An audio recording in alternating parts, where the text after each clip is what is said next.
This question has a lot of text, but it's basically asking about just 3 words. What does it mean when we say margin of error? Okay, this is a concept that does come up in the SAT. We need to understand it, and it's very simple. Basically, it means that when we do a survey, there's an element of inaccuracy, right? We don't always know what's going to happen in real life, and so margin of error is a way of measuring kind of like a range of possibilities instead of just saying definitively that 64% of people support this new schedule. And so that is why something like choice A is going to be wrong. When we talk about exactlies from a survey, we're kind of getting into risky territory. A survey is just a snapshot of a few people, and the bigger the survey, the more people we ask, the more likely it is going to be accurate, but it's never going to be perfect. And so we just have an estimate. We can't say words like exactly. It's way too strong.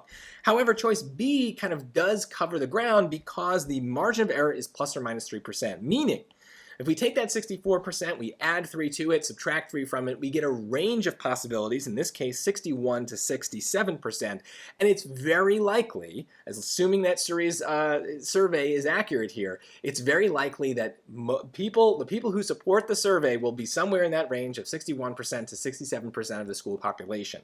So that's going to be our answer.